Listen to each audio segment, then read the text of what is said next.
गांधी मैदान ही नहीं बल्कि पूरा पटना शहर सरों से भर जाएगा।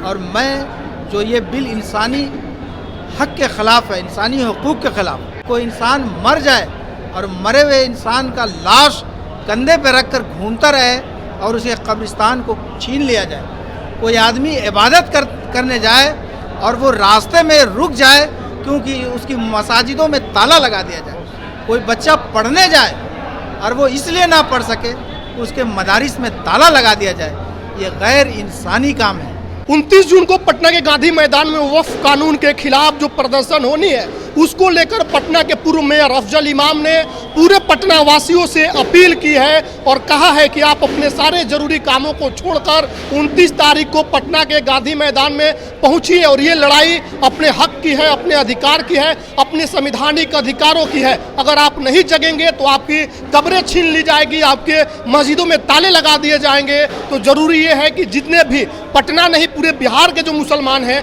29 तारीख को पटना के गांधी मैदान पहुंचे। आप सुनिए क्या कुछ कर रहे थे अफजल इमाम।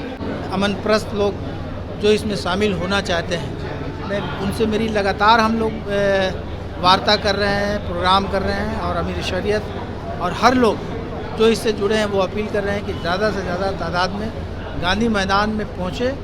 और ये सब मामला के कहाँ पे बस रुक जाएगी और ट्रक जन सैलाब ऐसा है कि उसे कोई रोक नहीं सकता है। जब जन सैलाब निकलता है घरों से तो उसे रोकना बड़ा मुश्किल है।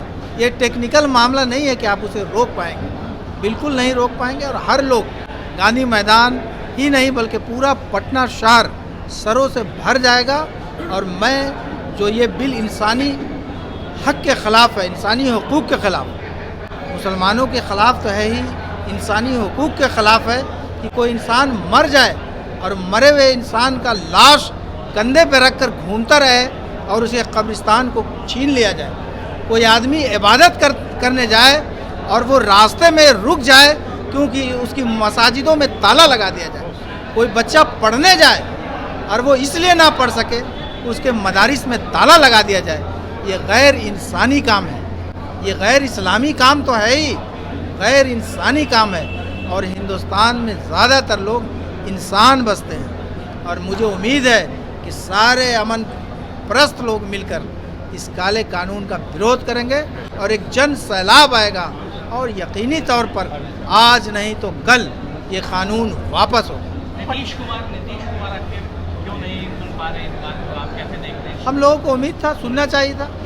नीतीश निश्चित रूप से उनको सुनना चाहिए था। हमें अफसोस है, हमें तकलीफ़ है कि एक बड़ा मामला, एक बड़ा मुद्दा जो हमारे इबादत गाहों से जुड़ा है उस पर आप नहीं सुन पा रहे हैं, जो हमारे बुज़ुर्गों से जुड़ा है, जो वाकिफ़ जो जिन्होंने वफ़ किया है, वो हमारे बाप हैं, वो हमारे दादा हैं, वो हमारे बुज़ुर्ग हैं, उन्होंने वफ़ किया है प्रॉपर्टी को और उसकी प्रॉपर्टी का डकैती किया जा रहा है, लूट हो रहा है, लूट करने की कोशिश की जा रही है और आप खामोश हैं। मुझे अफसोस है। आपने कहा कि संख्या के बल पर इसको पास करा लिया गया, गैर कानूनी। यकीनी तौर पर जब इंसाफ मरता है, लोकतंत्र में सरकारें बनती हैं संख्या के बल पर, लेकिन इंसाफ हमेशा इंसाफ के तर्ज पर होता है।